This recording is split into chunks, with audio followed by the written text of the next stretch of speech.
अस्सलाम वालेकुम।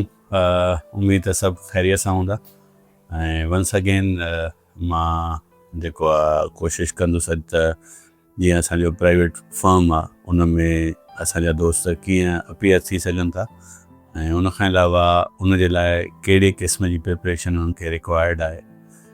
Before that I myself Imran working as a manager in a private firm. So I want to give you some advice particularly for those candidates which are job seekers in private sectors. First of all, अगर तव्हां interested आहियो तव्हां simple ॾिसो त तव्हांजे इर्द गिर्द कहिड़ा माण्हू आहिनि जेके प्राइवेट फर्म्स में ऑलरेडी कमु करे रहिया आहिनि. ठीकु आहे. उनखां पोइ उन्हनि खां तव्हां इंफॉर्मेशन वठो. ठीकु आहे. हाणे पर्टिकुलरली जेकॾहिं प्राइवेट फर्म्स में असां डिफ्रेंशिएट कयूं था त काफ़ी फर्म्स आहिनि. ठीकु आहे. इंडस्ट्रियल सेक्टर आहे, कराची में, सखर में, लालकाना में अपॉर्चुनिटीज़ आहिनि. ठीकु आहे. त असां वटि जेके वेझा शहर आहिनि उहे इहे ई आहिनि. जेकॾहिं असां सखर लाड़काणे खे छोजो असांजे जेके पसकिरदाई में जेके असांजा ॻोठ आहिनि, शहर आहिनि, उन्हनि खे सखर लाड़काणो ईज़ी अप्रोच में यानी कि अचे थो.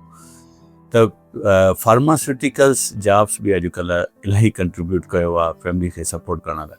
ठीकु आहे. जीअं इन में काफ़ी मल्टानेशनल कंपनियूं आहिनि, काफ़ी नेशनल कंपनियूं आहिनि, काफ़ी लोकल लेवल ते कंपनीज़ आहिनि जेके डिफरेंट पंहिंजा जेको आहे यानी कि फंक्शन्स हलाए रहिया आहिनि. उनखां अलावा तव्हां इहो नोट कयो हूंदो त काफ़ी इन वक़्तु नौजवान तबको प्राइवेट फर्म्स ॾे अचे थो. ठीकु आहे. तव्हां अच्छा इन में तव्हां ॾिसो तव्हांजी जेका फस्ट ऑफ ऑल तव्हां रेडी आहियो, इंट्रस्ट लेवल आहे त तव्हांजी जेका क्वालिफिकेशन जो सिनेरियो आहे उहो ग्रेजुएट हुजे, साइंस ग्रेजुएट प्रिफर्ड आहे. ठीकु आहे.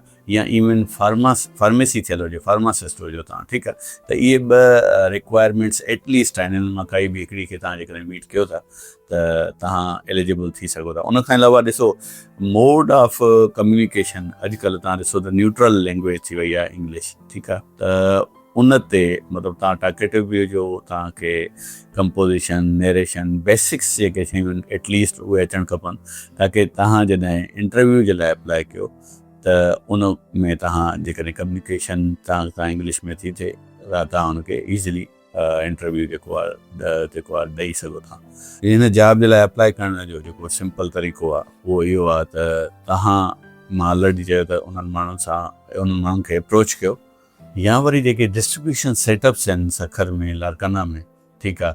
ओॾे पहुचो, उते तव्हां ॾिसो, उन्हनि खां पुछो त बाबा कंहिं कंपनी में, कंहिं ऑर्गेनाइज़ेशन में का वैकेंसी त न आहे. ठीकु आहे. सिंपल तव्हांजी जेका CV आहे, तव्हांजी जेकॾहिं IT थियल आहे उन में उहा मेंशन थियल हुजे, तव्हांजो कोई इंग्लिश जो कोई कोर्स थियल आहे, काई एक्सपर्टीज़ आहे, उहा तव्हां हुन में मेंशन कयो. ऐं जेका तव्हांजी ग्रेजुएशन जी डिग्री आहे, BSc आहे, BA आहे, BCom आहे, ठीकु आहे, या फार्मेसी थियल आहे, उहा हुन में मेंशन थियल हुजे. सिंपल तव्हांजी CV हुजे, उहा तव्हां अप्लाई कयो. अच्छा, काफ़ी अहिड़ा फर्म्स आहिनि जेके फ्रेश जेके कैंडिडेट्स आहिनि उन्हनि खे प्रिफर्ड कंदा आहिनि. ठीकु आहे. काफ़ी अहिड़ियूं फर्म्स आहिनि फार्मास्यूटिकल जूं जेके एक्सपीरियंस माण्हुनि खे प्रिफर्ड कंदा आहिनि. त तव्हां कोशिशि कयो, तव्हां अप्लाई कंदा रहो. पोइ जिन फर्म्स खे रिक्वायरमेंट हूंदी फ्रेश कैंडिडेट्स जी उहे तव्हांखे अप्रोच कंदा. जॾहिं तव्हां इंटरव्यू में अपीयर थियो था त बिफोर अपीयरिंग इंटरव्यू तव्हांखे हिकु त ऑफिशियल ड्रेस पेंट हुजे. ठीकु आहे. टाई लॻल हुजे. ठीकु आहे. ड्रेस पेंट जो सिंपल तरीक़ो इहो हूंदो आहे त तव्हां जेका शर्ट पातल आहे, तव्हांजी पेंट पातल आहे, ठीकु आहे, इहे तव्हांजे बटण जी स्ट्रेट तव्हां हिनखे हलिया वञो. टाई पातल आहे त उहा बिल्कुलु तव्हांजे जेका बेल्ट आहे उनजे मथां टाई करे. ठीकु आहे. यानी कि माना ज़िप अंडर कवर हुजे ऐं प्रॉपर हिकिड़ो डिसेंट लुक हुजे. घणी पेंट श्रिंक न हुजे, टाइट न हुजे, जीअं लेगीस टाइप न हुजे, सिंपल हुजे जीअं ऑफिशियल ड्रेस पेंट हूंदी आहे. ऐं जेको आहे डार्क ऐं लाइट जो कॉम्बिनेशन रखिणो आहे. सपोज़ कयो तव्हां जेकॾहिं पेंट डार्क यूज़ कयो था त शर्ट तव्हांखे लाइट रखणी आहे. ठीकु आहे. तव्हांखे मुंहिंजे ड्रेसिंग सेंस मां बि नज़र ईंदो हूंदो त मूंखे पेंट हिन वक़्तु डार्क पातल आहे ऐं शर्ट जेको आहे इहो बेसिकली ऑफिशियल डेकोरम आहे. ठीकु आहे. ड्रेसिंग सेंस हुजणु तमामु ज़रूरी आहे. ऐं छो जो तव्हांखे जेकॾहिं वेटिंग लिस्ट में बि वेठा आहियो, जेकॾहिं तव्हांखे हिकिड़ो माण्हू अप्रोच कंदो, पहिरियों कैमरा में ॾिसंदो तव्हां कैंडिडेट्स खे वेठा आहिनि, त उन मां आइडिया थी वेंदो यार हिन माण्हू खे त ड्रेसिंग सेंस ई न आहे. त इहा शइ ज़रूरी आहे. ॿियो इहो आहे त तव्हां जेकॾहिं मतिलबु तव्हां अपीयर थी अप्लाई बि कयो, अपीयर बि थी वियो, उनखां पोइ तव्हांखे कहिड़ियूं शयूं ज़हन में रखणियूं आहिनि त इंटरव्यू दौरान जेके अची सघनि थियूं पुछी सघनि था। ॾिसो इंटरव्यू जा जेके आहिनि 3 पार्ट आहिनि। जॾहिं तव्हां कंहिंखे बि इंटरव्यू ॾियो था कंहिं ऑफिशियल खे रिगार्डिंग द पोस्ट जेका वेकेंट आहे, ठीकु आहे, हुनजो हिकिड़ो पार्ट आहे इंट्रो, ठीकु आहे, सेल्फ इंट्रोडक्शन तव्हां कराईंदो। देन आफ्टर तव्हां बहितर ॼाणो था त उनखां पोइ तव्हां हुनजी बॉडी ॾींदव, ठीकु आहे, यानी कि अकेडमिक प्रोफाइल तव्हां ज़रूरु ॿुधाईंदव, ठीकु आहे। ऐं फैमिली शॉर्ट ब्रीफ करे जेकॾहिं फैमिली बैकग्राउंड ॿुधाइणु चाहे था त वाले साहब तव्हां छा कंदो आहे, ट्रेनेसन में जेको आहे तव्हां हुनखे कंदव। ऐं देन आफ्टर तव्हां पंहिंजूं अचीवमेंट्स शेयर कंदव जेके तव्हांजूं पर्सनल आहिनि या तव्हांजूं अकेडमिकली अचीवमेंट्स आहिनि, उहा तव्हां ज़रूरु हुन में शेयर कंदव इंटरव्यू दौरान, ठीकु आहे।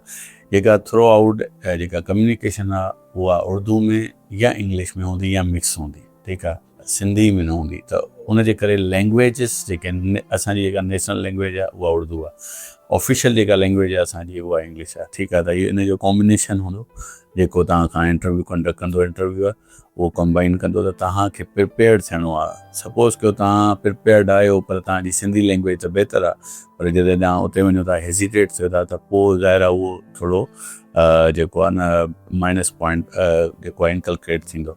त बहितर इहो आहे त तव्हां बिफोर अप्लाइंग या before appearing to the interview you must be aware about that कि you have to give interview in English mode medium or in Urdu or in mix combination.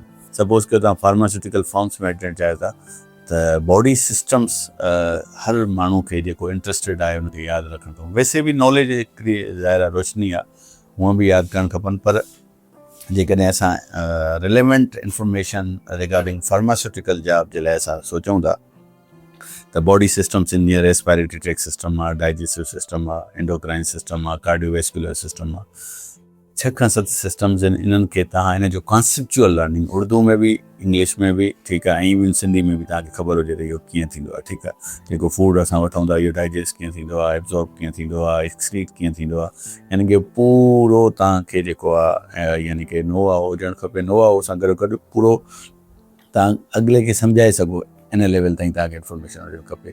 बाक़ी ॾिसो सेलिंग स्किल्स हूंदा आहिनि त तव्हां हिकिड़ी शइ, तव्हां हिकिड़ी दवा आहे, हिकिड़ी प्रोडक्ट आहे, उनखे तव्हां कीअं प्रमोट कयो था उहो तव्हां थोरो घणो यूट्यूब ते फॉलो कयो त हाउ टू सेल अ प्रोडक्ट, कोई तव्हां सर्च कयो, ChatGPT खां हेल्प वठो, कंहिंखां बि हेल्प वठो, त उहो तव्हांखे मिली वेंदा, वीडियोज़ में मिली वेंदा, बाक़ी शयूं मिली वेंदियूं, त तव्हां उनखे ॾिसी करे उहा इंटरव्यू जी प्रिपरेशन जे लाइ तव्हां तमामु सुठो यानी कि प्रिपेयर थी सघो था। अच्छा, ॿियो ॾिसो असां वटि थोरियूं जेके मिथ्स आहिनि त प्राइवेट फर्म्स में जॉब सिक्योरिटी न आहिनि, ठीकु आहे। ऐं उनखां अलावा तव्हां हिकिड़ी शइ ॿी नोट कई हूंदी त गवर्नमेंट में असां जॉब वठण खां अॻु में इहो प्लान कंदा आहियूं या इहो असांजे ज़हन में ईंदो आहे त यार असांखे पेंशन ऐं रिटायरमेंट खपे, ठीकु आहे। ॾिसो तव्हांखे 30-40 साल जॉब करणी आहे, ठीकु आहे। जेकॾहिं जॉब करणी आहे, हाणे ज़िंदगी ते कोई भरोसो न आहे। तव्हां जेकॾहिं तव्हांखे मां हिकिड़ी शइ क्लियर करायां त हिकिड़ो जेको प्राइवेट फर्म्स जो जेको स्कोप आहे, जेतिरो चवंदा आहिनि न, जेतिरो हुनखे गुड़ विझिजे ओतिरी शइ मिठी थींदी आहे, ठीकु आहे। त अहिड़े तरीक़े सां जेतिरी तव्हां महिनत कंदव प्राइवेट फर्म में, ओतिरा तव्हां अॻिते ईंदव, ओतिरा तव्हांजी जेका लेवल आहे उहा बहितर थींदी। तव्हां पंहिंजे सोसाइटी में एग्ज़ाम्पल वठो, जेके असांजा गवर्नमेंट सेक्टर में असांजा नियरेस्ट टीयर्स कमु करे रहिया आहिनि, उन्हनि जी 50 खां 60 हज़ार ताईं पघार आहे, ठीकु आहे। ऐं पहिरियां उन्हनि वीचारनि 5-6 हज़ारनि खां स्टार्ट कयो, त सॼी उमिरि में उन्हनि जी जेका अचीवमेंट हूंदी त माना रिटायरमेंट जे पैसनि मां उन्हनि हिकिड़ो घरु ठारायो हूंदो। जेको प्राइवेट फर्म्स आहिनि उहे तव्हांखे इहे अपॉर्चुनिटीज़ ॾियनि थियूं त तव्हां हिकु त पंहिंजी फैमिली खे फाइनेंशियली सुठे तरीक़े सां फीड करे सघो था। ॿियो इहो त इन सां गॾोगॾु फैमिली खे फीड त तव्हां कयो, उन सां गॾु जेके अॼुकल्ह जूं तव्हां ॾिसो न, तव्हांजे ॿारनि जी क्वालिटी एजुकेशन आहे, ज़ाहिर आहे तव्हां फाइनेंशियली साउंड हूंदव त तव्हां हुनखे क्वालिटी एजुकेशन ॾेई सघंदव, ठीकु आहे।